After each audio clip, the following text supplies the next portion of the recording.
ಹಾಗೆ ತದನಂತರ ಏನಾಯಿತು, ವರದಾಜ ಮೊದಲಿಯಾರು ತನ್ನ ವೃದ್ಧಾಪ್ಯದ ಕಾರಣದಿಂದ ಮುಂಬೈ ಅಂಡರ್ವರ್ಲ್ಡ್ನ ಸಹವಾಸ ಬಿಟ್ಟು ಅವರು ಮೆಡ್ರಾಸಿಗೆ ಹೋಗ್ತಾರೆ. ಮೆಡ್ರಾಸಲ್ಲಿ ಅವರು ಅಲ್ಲಿ ತೀರ್ಕೊಳ್ತಾರೆ. ಅವರು ಮೆಡ್ರಾಸಿಗೆ ಹೋದ ಸಂದರ್ಭದಲ್ಲಿ ಅವರ ಶಿಷ್ಯ ಬಡಾರ್ ರಾಜನ್ ಆ ಸಾಮ್ರಾಜ್ಯವನ್ನು ಆಳಲಿಕ್ಕೆ ಆರಂಭಿಸ್ತಾರೆ. ಬಡಾರ್ ರಾಜನ್ ಆಳ್ವಿಕೆ ಮಾಡಿದಾಗಲೂ ಸಾಧು ಶೆಟ್ಟಿ ಇವರೆಲ್ಲ ಇದೆ. ಅದೇ ಸಂದರ್ಭದಲ್ಲಿ ಛೋಟಾ ರಾಜನ್, ಈಗ ಛೋಟಾ ರಾಜನ್ ಅಂತ ನಾವು ಹೇಳ್ತೇವೆ, ರಾಜೇಂದ್ರ ಸದಾಶಿವ ನಿಕಾಲ್ಜಿ ಅಂತ ಅವನು ಒರಿಜಿನಲ್ ಹೆಸರು. ಅವನು ಎಂಟ್ರಿ ಆಗ್ತಾನೆ. ಅವನು ಘಾಟ್ಕೋಪರ್ನ ಓಡಿಯಾನ ಥಿಯೇಟ್ರಲ್ಲಿ ಗೇಟ್ ಕೀಪರ್ ಆಗಿದ್ದವನು. ಅಲ್ಲಿ ಬ್ಲ್ಯಾಕ್ ಟಿಕೆಟ್ ಮಾರಾಟ ಮಾಡ್ತಿದ್ದ ಒಬ್ಬರ ಮೇಲೆ ಅಟ್ಯಾಕ್ ಮಾಡಿ ಸತ್ತಾಗ ಈ ರಾಜೇಂದ್ರ ಸದಾಶಿವ ನಿಕಾಲ್ಜೆ ಜೈಲಿಗೆ ಹೋಗ್ತಾನೆ. ಆಗ ಬಡಾರ್ ರಾಜನ್ ಅವನನ್ನು ಪ್ರೊಟೆಕ್ಟ್ ಮಾಡಿ ಬಿಡಿಸ್ಕೊಂಡು ಬರ್ತಾರೆ. ಆಗ ಇವರಿಗೆ ಛೋಟಾ ರಾಜನ್ ಅಂತ ಹೆಸರು ಸಿಗುತ್ತೆ. ಅವರು ಬಡಾರ್ ರಾಜನ್, ಛೋಟಾ ರಾಜನ್ ಅಂತೇಳಿ.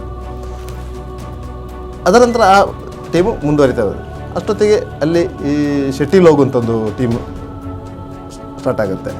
ಇಲ್ಲಿ ದಕ್ಷಿಣ ಕನ್ನಡ ಜಿಲ್ಲೆಯಿಂದ, ಉಡುಪಿ ಜಿಲ್ಲೆಯಿಂದ ಹೋದಂಥ ಕೆಲವರು ಅಲ್ಲಿ ಹೋಗಿ ಅವ್ರದ್ದೇ ಒಂದು ಟೀಮ್ ಕಟ್ಕೊಳ್ತಾರೆ, ಶೆಟ್ಟಿ ಲೋಗು ಅಂತೇಳಿ. ಆ ಶೆಟ್ಟಿ ಲೋಗು ಸಹ ಈ ಬಡರಾಜನ ಗ್ಯಾಂಗ್ನೊಟ್ಟಿಗೆ ಇತ್ತು. ಇವರೆಲ್ಲರದ್ದು ಉದ್ದೇಶ ಒಂದೇ, ಅವರವರ ರಕ್ಷಣೆ ಅವರವರು ಮಾಡ್ಕೊಳ್ಬೇಕು. ಪೊಲೀಸು ನಮಗೆ ರಕ್ಷಣೆ ಕೊಡೋದಿಲ್ಲ, ನಮ್ಮ ರಕ್ಷಣೆ ನಾವೇ ಮಾಡ್ಕೊಳ್ಬೇಕಾಗ್ತದೆ, ಇಲ್ಲಂದರೆ ಮರಾಠಿಯವರು ನಮ್ಮ ಮೇಲೆ ಸವಾರಿ ಮಾಡ್ತಾರೆ ಅನ್ನುವ ಕಾರಣಕ್ಕಾಗಿ ಇವರು ಆ ಒಂದು ಭೂಗತ ಟೀಮನ್ನು ಒಂದು ಕಟ್ಟಿಕೊಳ್ತಾರೆ. ಕಟ್ಟಿಕೊಂಡ ಸಂದರ್ಭದಲ್ಲಿ ಇವರಿಗೆ ಬೇರೆ ಬೇರೆ ಆದಾಯದ ಮೂಲಗಳನ್ನು ಅವರು ಹುಡ್ಕೊಳ್ತಾರೆ. ಅದು ಇದು ಅಕ್ರಮ ಸಾರಾಯಿ ದಂಧೆ ಇರ್ಬೋದು, ಮಡ್ಕಾ ದಂಧೆ ಇರ್ಬೋದು. ಆಗ ಮಡ್ಕಾ ವ್ಯಾಪಾರ ಇತ್ತು, ಕಂಟ್ರಿ ಸಾರಾಯಿ ವ್ಯಾಪಾರ ಇದಿತ್ತು. ಇದನ್ನೆಲ್ಲ ಇವರು ಹ್ಯಾಂಡಲ್ ಮಾಡ್ಕೊಂಡು ಅದರಿಂದಾಗಿ ಇವರು ದೊಡ್ಡ ಮಟ್ಟಿನ ಹಣಕಾಸು ಇವರ ಕೈಗೆ ಬರದೇ ಇದ್ದರೂ ಸಹ ದಿನನಿತ್ಯದ ಖರ್ಚಿಗೆ ಮತ್ತು ಆ ಏರಿಯಾದಲ್ಲಿ ಇದು. ಅದು ಅಲ್ಲದೆ ಆ ಸಂದರ್ಭದಲ್ಲಿ ಹಫ್ತಾ ವಸೂಲಿ ಆರಂಭವಾಯಿತು. ಪ್ರತಿಯೊಂದು ಅಂಗಡಿಯಿಂದ ಹಫ್ತಾ ವಸೂಲಿಯಿಂದ ಆರಂಭವಾದ ಆ ಸಂದರ್ಭದಲ್ಲಿ ಪ್ರತಿ ಅಂಗಡಿಯವರು ದಿವಸಕ್ಕೆ 50 ರೂಪಾಯಿ, 20 ರೂಪಾಯಿ, 30 ರೂಪಾಯಿ ಈ ರೀತಿಯಾಗಿ ಹಫ್ತಾ ಕೊಡಲೇಬೇಕು ಅಂತ ಒಂದು ವ್ಯವಸ್ಥೆ ಇತ್ತು. ಅದರಿಂದ ಹಣ ಬರ್ತಾಯಿತ್ತು. ಆ ರೀತಿಯಾಗಿ ನಡೀತಾ ಇತ್ತು. ಈ ಬಡಾರ್ ರಾಜನ್ಗೆ ಏನಾಯಿತು, ಬಡಾರ್ ರಾಜನ್ನ ಮರ್ಡರ್ ಆಗ್ತದೆ 1982 ಅದಕ್ಕಿಂತ ಮೊದಲೇನು ಬಡರಾಜನ ಮರ್ಡರ್ ಆಗುತ್ತೆ.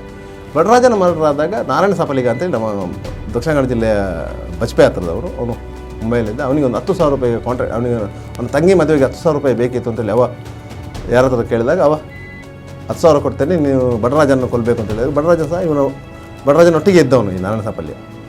ಅದರಿಂದಾಗಿ ಬಡರಾಜನ ಕೊಲ್ತಾನೆ. ನಾರಾಯಣ ಸಾಪಲ್ಯವಾಗಿ ಪೊಲೀಸ್ ಸ್ಟೇಷನ್ಗೆ ಸರೆಂಡರ್ ಆಗ್ತಾನೆ. ಆ ಸಂದರ್ಭದಲ್ಲಿ ಸಾಧು ಶೆಟ್ಟಿ, ಈ ಛೋಟಾ ರಾಜನ್ ಇವರೆಲ್ಲ ಸೇರಿಕೊಂಡು ಪೊಲೀಸ್ ಸ್ಟೇಷನ್ನ ಒಳಗೆ ನುಗ್ಗಿ ನಾರಾಯಣ ಸಾಪಲ್ಯನ ಕೊಲ್ತಾರೆ. ಅದು ಮುಂಬೈ ಅಂಡರ್ವರ್ಲ್ಡಲ್ಲಿ ಛೋಟಾ ರಾಜನ್ನ ಹೆಸರು ಮಾಫಿಯಾ ಜಗತ್ತಿನಲ್ಲಿ ದೊಡ್ಡ ಮಟ್ಟಕ್ಕೆ ಬೆಳಕಿಗೆ ಬರ್ತದೆ. ಆ ಸಂದರ್ಭದಲ್ಲಿ ಛೋಟಾ ರಾಜನ್ ಇಡೀ ಆ ಏರಿಯಾ ಬಂದು ಆ ಜಮ್ಮು ಒಂದು ಸಾಧಾರಣ ಒಂದು 100-150 ಕಿಲೋಮೀಟರ್ ವ್ಯಾಪ್ತಿಯ ಒಂದು ಪ್ರದೇಶವೇ ಛೋಟಾ ರಾಜನ್ನ ಅಂಡರಿಗೆ ಬರ್ತದೆ. ಅದೇ ಸಂದರ್ಭದಲ್ಲಿ ದಾವೂದ್ ಇಬ್ರಾಹಿಂ ಮತ್ತು ಅವನ ಸಹೋದರರು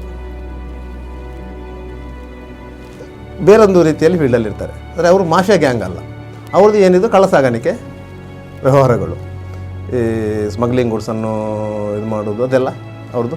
ಅದರಲ್ಲಿ 3 ಗ್ಯಾಂಗ್ಗಳು ಇತ್ತು. ದಾವೂದ್ ಇಬ್ರಾಹಿಂ ಅಣ್ಣನ ಗ್ಯಾಂಗ್ ಇತ್ತು, ಪಠಾನ್ ಗ್ಯಾಂಗ್ ಇತ್ತು, ಕರೀಂಲಾಲಾ ಗ್ಯಾಂಗ್ ಇತ್ತು, ಹಾಜಿ ಮಸ್ತಾನ್ ಗ್ಯಾಂಗ್ ಇತ್ತು. ಹೀಗೆ ಆ ಗ್ಯಾಂಗಿನ ಮಧ್ಯೆ ಗಲಾಟೆಯಲ್ಲಿ ದಾವೂದ್ ಇಬ್ರಾಹಿಂನ ಅಣ್ಣನನ್ನು ಕೊಲೆ ಮಾಡ್ತಾರೆ. ಇದಕ್ಕೆ ಪ್ರತೀಕಾರ ತೀರಿಸಬೇಕಂದ್ರೆ ದಾವೂದ್ ಇಬ್ರಾಹಿಂ ಛೋಟಾ ರಾಜನ್ ತಂಡವನ್ನು ಕೋರಿಕೊಳ್ತಾನೆ. ಆಗ ಛೋಟಾ ರಾಜನ್ಗೆ ಅಲ್ಲಿವರೆಗೆ ಸುಪಾರಿ ಕಿಲ್ಲಿಂಗ್ ಅಂತ ಇರಲಿಲ್ಲ. ಅವರವರ ದ್ವೇಷದ ವ್ಯವಹಾರದಲ್ಲಿ ಕೊಲ್ತಾ ಇದ್ದರೆ ಹೊರತು ಸುಪಾರಿ ಕಿಲ್ಲಿಂಗ್ ಇಲ್ಲ. ಸುಪಾರಿ ಕಿಲ್ಲಿಂಗ್ ಅಂತ ಆರಂಭ ಆದದ್ದು ಅಲ್ಲಿಂದ. ಆಗ ಏನು ಮಾತುಕತೆ ಆಯಿತು ಅಂತ ಹೇಳಿದರೆ, ದಾವೂದ್ ಇಬ್ರಾಹಿಂನ ಅಣ್ಣನನ್ನು ಕೊಂದವ್ರನ್ನೆಲ್ಲ ಇವರನ್ನು ಕೊಲ್ಲಬೇಕು, ಅದಕ್ಕೆ ಪ್ರತಿಯಾಗಿ ಹಣ ಕೊಡೋದು, ಮತ್ತು ಇವರಿಗೆ ಏನೆಲ್ಲ ವೆಪನ್ಗಳು ಬೇಕು ಅದನ್ನು ಕಳ್ಳ ಸಾಗಾಣಿಕೆ ಮೂಲಕ ತಲುಪಿಸುವಂತಾಯಿತು. ಇವರಿಗೆ ಹಣಕ್ಕಿಂತಲೂ ಜಾಸ್ತಿಯಾಗಿ ವೆಪನ್ಗಳ ಅವಶ್ಯಕತೆ ಇತ್ತು. ಅವರ ಮಾಫಿಯಾ ಗ್ಯಾಂಗ್ ಬಲಿಷ್ಠ ಆಗಬೇಕು, ಇವರಿಗೆ ವೆಪನ್ಗಳು ಬೇಕಿತ್ತು. ಅದಕ್ಕಾಗಿ ದಾವೂದ್ ಇಬ್ರಾಹಿಮನ ಆ ಸುಪಾರಿ ಕಿಲ್ಲಿಂಗ್ಗೆ ಚೋಟರಾಜನ ತಂಡ ಒಪ್ಕೊಳ್ತದೆ. ದಾವೂದ್ ಇಬ್ರಾಹಿಮನ ಅಣ್ಣನ್ನು ಕೊಂದ ಎಲ್ಲರನ್ನು ಅವರು ಕೊಲೆ ಮಾಡ್ತಾರೆ. ಆ ಸಂದರ್ಭದಲ್ಲಿ ಹೇರಳವಾದ ಹಣ ಬರಲಿಕ್ಕೆ ಆರಂಭ ಆಗುತ್ತೆ ಈ ತಂಡಕ್ಕೆ. ಆಗ ಇವರು ಒಬ್ಬೊಬ್ಬರು ಪ್ರತಿಯೊಬ್ಬರು ಒಂದೊಂದು ಅವರವರ ಬಿಸ್ನೆಸ್ಗಳನ್ನು, ಕೆಲವರು ಶರಾಬ್ ಅಂಗಡಿ ಮಾಡಿದರು, ಕೆಲವರು ಇದು ಮಾಡಿದರು. ಅದೇ ರೀತಿಯಾಗಿ ಪ್ರತಿಯೊಬ್ಬರು ಒಂದೊಂದು ರೀತಿಯಲ್ಲಿ ಸೆಟ್ಲ್ ಆಗ್ತಾ ಹೋಗ್ತಾರೆ.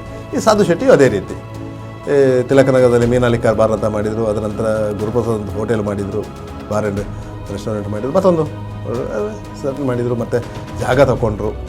ಓಕೆ, ಹಣ ಬಂದ ರೀತಿಯಲ್ಲಿ ಇವರು ಅದನ್ನು ಒಂದು ರೀತಿಯಲ್ಲಿ ಉಪಯೋಗಿಸ್ಕೊಂಡ್ರು. ಇಂಥ ಸಂದರ್ಭದಲ್ಲಿ ಇವರಿಗೆ ಎದುರಾದವನೇ ಅಶೋಕ್ ಜೋಶಿ ಅಂತೇಳಿ. ಇವನು ಇದೇ ಗ್ಯಾಂಗಲ್ಲಿ ಇದ್ದವನು.